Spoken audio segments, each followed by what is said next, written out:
પ્રભુ શ્રી ગોપેન્દ્રજીનું ચોથું વચનામૃત એ લઈશું આજે. વિષય છે અન્ય આશરો કોને કહેવાય.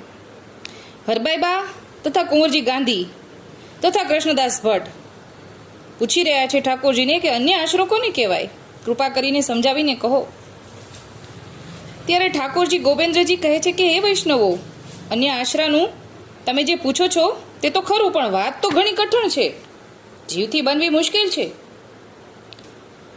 પ્રથમ તો વૈષ્ણવને એક નીમ જોઈએ, ટેક જોઈએ, એક ટેક રાખવી જોઈએ, પતિવ્રતાપણું રાખવું જોઈએ. ટેક કઈ? પતિવ્રતાની ટેક જોઈએ. સૌથી પહેલા પતિવ્રતાની ટેક, પછી બીજી બધી ઠાકોરજીની આજ્ઞા મુજબ આપણે લઈ શકાય. એક વિશ્વાસ રાખવો જોઈએ, એવો સંબંધ ઘણો રાખવાનો છે.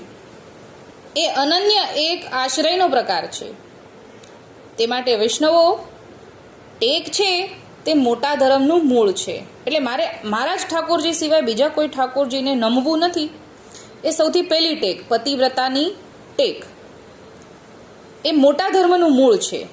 તે કહું છું. પ્રથમ તો પુષ્ટિ માર્ગ એ અનન્ય પ્રેમ લક્ષણાનો ભક્તિ માર્ગ છે. એમાં કંઈ જ્ઞાન કે કર્મ વિધાન ચાલે નહીં.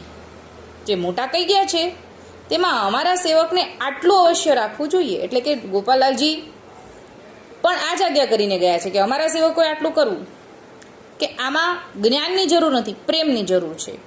હવે અહીંયા આગળ છે કે એક તો મૂછ બોડી કરાવવી નહીં, મૂછ મુંડાવવી નહીં, સરવણું કરાવવું નહીં, શ્રાદ્ધાદિક ક્રિયા કરી વાસ નાખવું નહીં, અને સ્ત્રીને માથું બોડું કરાવવું નહીં. એવો સર્વ કર્મ માર્ગનો પ્રકાર છે. તે તજીને રહે તે અમારો સેવક છે. એટલે આ બધું ઠાકોરજીની આજ્ઞા પ્રમાણે અગર આપણે જીવન જીવવું છે તો એમાં આ બધું આવી જાય. હજી પ્રશ્ન આગળ પૂછે છે કે તે તો ખરું, પણ હે કૃપાનાથ, એનું પ્રમાણ શું? અમે કહીએ છીએ તમને સુંદર રીતિ ભાત તે કહું છું. તે હૃદય શુદ્ધ રાખીને સાંભળશો, ભૂલશો નહીં. જો ભૂલશો તો બધું જશે, પછી હાથ આવશે નહીં. એટલે કે અત્યારે જે ઠાકોરજી આજ્ઞા કરવાના છે એ ધ્યાનથી સાંભળજો એમ આજ્ઞા કરી છે.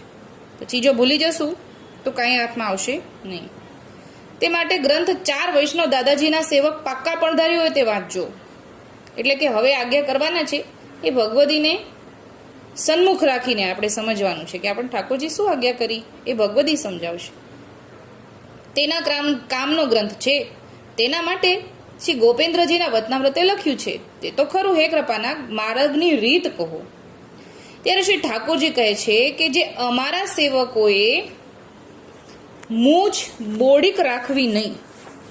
અમારા જે સેવકો હોય એને હંમેશા મૂછો રાખવી, મૂછ બોડીક રાખવી નહીં. જે કૃપાનાથ તેનું પ્રમાણ શું તે કહો. હવે ઠાકોરજીને પૂછી રહ્યા છે ભગવદીઓ કે આ મૂછ રાખવાનું પ્રમાણ શું તમે સમજાવી રહ્યા છો, એ સમજાવો, પ્રમાણ સાથે સમજાવો.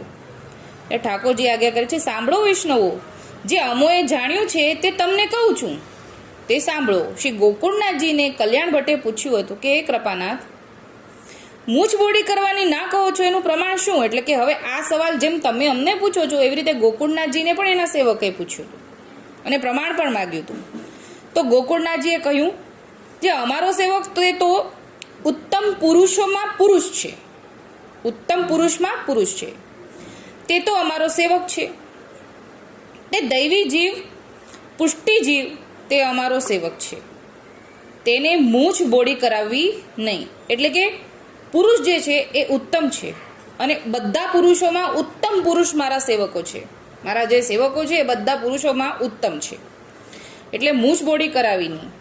મૂછ બોડી કરાવ્યા પછી તે પુરુષ તો સ્ત્રીમાન થયો. એટલે મૂછ બોડી થઈ જાય તો પછી એમાં એ સ્ત્રી જેવો થઈ ગયો. તે અમારો સેવક છે અને તે તો પુરુષ છે, દૈવી પુષ્ટિ જીવ છે. તેને ચિંતા ન હોય, તેનો નિસ્તાર કરવા વાળા તો શ્રીજી છે. મૂછ શું નિસ્તાર કરશે? જે અમને પ્રભુ કરીને જાણે માને તેણે તો અમારા માર્ગની રીતે રહેવું. આ રીત બાદ શ્રી ગોકુળનાથજીને કહી છે તે અમે તમને કહીએ છીએ. તે માટે દાદાજીના સેવકને તો એનાથી અધિક ટેક પાડવી જોઈએ. એટલે કે ગોકુળનાથજીએ પોતાના સેવકોને આ આજ્ઞા કરી છે. હવે એનાથી અધિક ટેક તો ગોપાલાલજીના સેવકોએ પાળવી જોઈએ. અને તમને દાનનો જ્યારથી બુંદ પડ્યું છે તે સમયે 2 જીવને દાન થયું છે. તેથી અમારો સેવક થઈને મૂછ બોડી કરાવવી નહીં.